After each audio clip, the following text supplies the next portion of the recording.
Aloha, this is Dr. Martina and welcome. Today I want to talk about a book that I'm very excited about and that has just been published a couple days ago.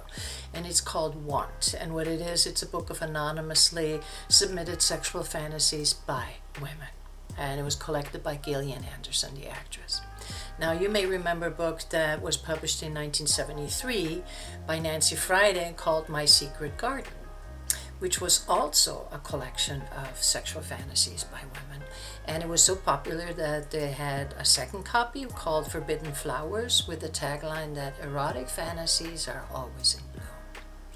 Now, there's been 50 years between these two publication dates, and they were published for different generations, of course, but with the same concept, and that is that other people's sexual fantasies are not only a turn on and erotic, but they can also change your sex life and the rest of your life. It is challenging to experience pleasure when we're locked in shame. Most of us can relate to that fact, especially as women. Now, Gillian Anderson mentioned in one of her interviews that she may have been labeled as the sexiest woman, I think in 1998 or something, but she says if your self-consciousness is full of shame, then you don't feel sexy. If you're uncomfortable with your body and uncomfortable with your body's desire, you cannot connect with the joy and pleasure that sex offers you. But, and here's the big but, if you read about other women's sexual fantasies, it can actually free your own up. It can help you invite pleasure and joy into your sex life, and it can change things for you. Men and women are wired differently when it comes to sex. I know I'm generalizing and simplifying things here, but please forgive me for that. But the purpose of male sexuality is to come and spread the semen.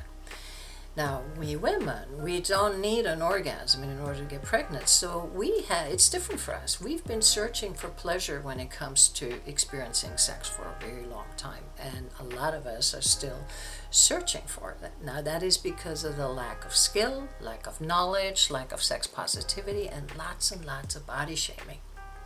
But we have always had our creative mind. We have an incredible imagination when it comes to our hearts, romance novels, and also when it comes to our sexuality. It would be such a shame not to tap into that. So let's see what has changed between these two publications, 1973 and 2024. On one hand, some things have become more liberating. In 1973, most of the fantasies were within the boundaries of heterosexual sex within a marriage. And then in this new book of collections, they have chapters like Rough and Ready, Strangers, Off Limits, Kink, amongst others. Now, but one thing that has not changed is that we're still embarrassed about physical imperfections. We still feel guilty about sexual appetites and desires, and we still feel timid about what people would think about sharing our sexual fantasies because we're worried about what people would think of us if we really tell them what we fantasize about. And this is why I want to recommend you to dive into a book like this. It can be in a 1970 version or the 2024 version. It really doesn't matter which one you go after because all these fantasies and imaginations are coming from women like you and me. And you know what?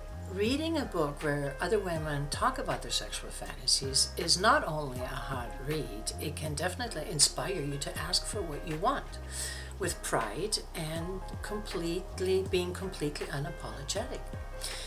I know there's a correlation between being able to ask for what you want in your most intimate desires and asking for what you want in the rest of your lives. I saw it change the rest of my life once I finally set that free. I have just ordered my copy of it and I'm very anxious to receiving it. I'm excited about reading it. And if you need any help overcoming the shame or the anxiety that you could possibly feel about, exposing your sexual fantasies, and you want to do it with someone that has professional integrity, that will listen to you with non-judgmental and sex-positive attitude, then you can connect with me. We can do this in one session. You can just release them all and then leave with a smile on your face and see what can happen in your life. I'm looking forward to hear from you. You take care.